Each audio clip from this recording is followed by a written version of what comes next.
Salut les amis et bienvenue chez Canadauto. Aujourd'hui de chez Cadillac, je vais vous présenter le XT4, donc le petit SUV de la marque. Après qu'on ait vu un des plus grands qui sera commercialisé en 2026, je vous le mettrai en haut de cette vidéo. Celui-ci fait partie des plus petits. Il y a le XT5, le XT6, mais ça doit être plus populaire et le prix normalement doit être plus réduit. Si on suit le nom, évidemment. Donc on va le présenter, voir tous les détails, l'intérieur et l'extérieur, motorisation et le prix de ce véhicule. Tout ça dans cette vidéo, ne bougez pas, à tout de suite.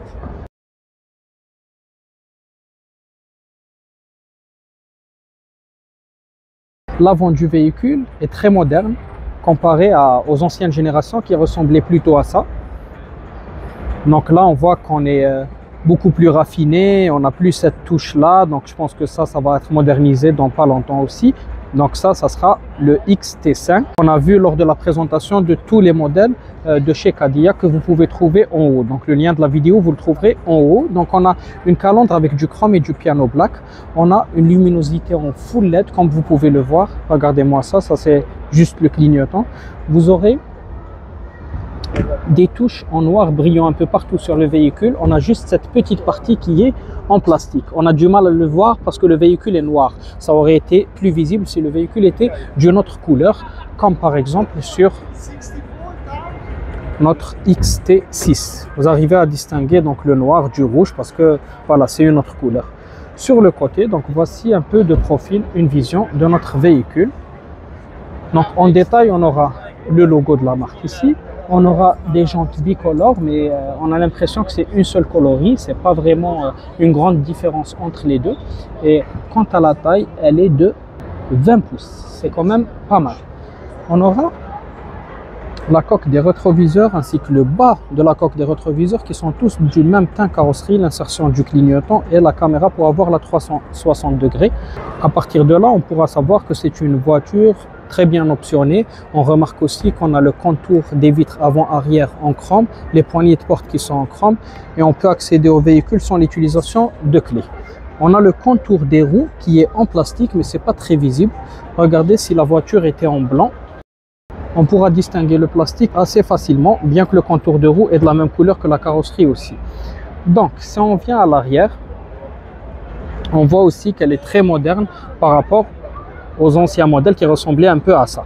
Donc, toutes les Cadillac ressemblaient à ça. Maintenant, c'est un peu plus modernisé. On a vu dans l'électrique où on va vers une nouvelle ère encore. Donc là, c'est le AWD qui atteste d'une 4 roues motrices. On a les 4 détecteurs d'obstacles. On a la caméra pour avoir la 360 et on a les 2 sorties d'échappement. Regardez, même s'il y a du plastique, on retrouvera ensuite la même couleur que la carrosserie et on aura une sortie par là et une seconde par là. Donc ils sont existants, elles sont bien réelles les sorties d'échappement, mais c'est pas celle-ci.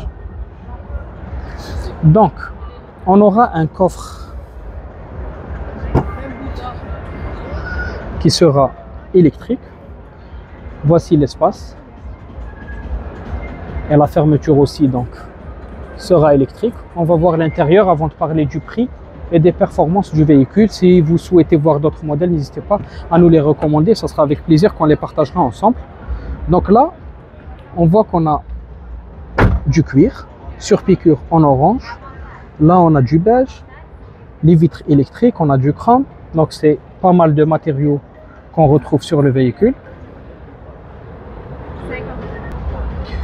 Donc là, on remarque qu'on a du cuir perforé qui est beige.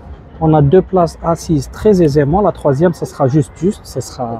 C'est un des plus petits SUV comme on l'avait dit. Donc on a des porte-gobelets sur la coudoir centrale. On a des buses d'aération pour les passagers arrière. On a les sièges chauffants et un chargeur type C et USB pour les passagers arrière. Ils disposeront également d'un toit ouvrant et panoramique qui nous donnera beaucoup de luminosité dans le véhicule. Pour ce qui est de l'avant, on aura 4 vitres électriques, réglage des rétroviseurs électriques et ça, c'est les sièges à mémoire. Donc ça atteste qu'on a des sièges électriques évidemment. On a ces petites touches qu'il ne faudra pas rater sous cette forme de bois qui est très jolie et qui enlève la monotonie même s'il n'y a pas beaucoup de plastique dans le véhicule. Donc là, on verra nos réglages pour les sièges électriques, soutien lombaire aussi et s'il vous plaît, un petit massage. Donc, à l'intérieur, on aura un volant en cuir avec surpiqûre en bronze. On aura cette sorte de cuir beige qui s'étale sur tout le long de notre tableau de bord. On aura deux écrans collés l'un à l'autre. Vous pouvez le considérer comme un seul. Ça, c'est notre écran numérique, donc cockpit virtuel. Et là, ce sera notre écran tactile principal sur lequel on pourra voir la caméra et beaucoup d'autres informations. Ici, on aura tout ce qui est réglage de la climatisation, notamment les sièges chauffants et ventilés qui sont dans une partie inférieure pour garder la trajectoire, l'aide au stationnement, etc. On aura les chargeurs type C, USB, un petit rangement. Évidemment, cela se referme. Là, on a du plastique, mais c'est dissimulé sous forme de cuir un peu partout dans le véhicule. On aura le pommeau vitesse qui est très joli. Ça ressemble un peu à celui de BMW. Beaucoup de lumière. On aura du piano black et du chrome, deux portes gobelets. On a pas mal d'options dans le véhicule. Ici, pour commander notre écran central, comme vous pouvez le voir. Voilà. Et on aura évidemment un accoudoir central qui n'est pas très grand. L'accoudoir, il est du même cuir que pour les sièges avant. On aura un petit rangement en dessous, comme dans les portières et la boîte à gants. D'ici, on pourra régler tout ce qui est luminosité, l'ouverture du toit ou du rideau du toit ouvrant.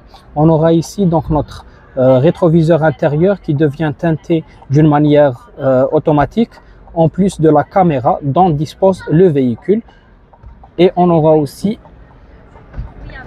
le pare-soleil doté d'un miroir et de la lumière, comme on a l'habitude de le voir. C'est pas surprenant, c'est quelque chose de tout à fait normal. On aura ici notre frein à main sous forme de boutons et ici les boutons qui nous permettent de régler notre volant en hauteur et en profondeur. Regardez comment est-ce que mon volant va descendre juste en appuyant sur ce point. Et voilà. Ici, évidemment, on a un volant multifonction, régulateur, limitateur de vitesse, volant chauffant. On pourra augmenter, diminuer le volume, répondre au téléphone, etc. Tout ça, vous le connaissez déjà. On va parler maintenant des performances et du prix du véhicule. Donc là, on aura le reste des options pour le haut de gamme. Et ça pour la version sport. Donc, pour ce qui est de la motorisation, c'est un 4 cylindres, 2 litres. Il développera 235 chevaux avec une boîte à vitesse automatique de 9 rapports. La consommation tourne autour des 9 litres au 100 si on fait la moyenne entre les deux. Voilà concernant les options. Pour le prix, ça sera à partir de 52 000 pour arrondir. Et pour le modèle que je vous avais présenté, c'est 62 000 $. Est-ce qu'il les vaut ou pas? Laissez-nous votre avis dans les commentaires. Voilà les amis, c'était le XT4 de chez Cadillac. Dites-moi quels sont les autres modèles que vous souhaiteriez voir, que ce soit chez Cadillac ou des autres marques. Sans aucun problème, on les partagera ensemble. J'espère que la voiture vous a plu et que la vidéo aussi vous a plu. Si c'est le cas, n'oubliez pas de vous abonner et laisser un pouce bleu. Ça fait toujours plaisir. C'était tout pour moi. C'était Lotfi et au revoir.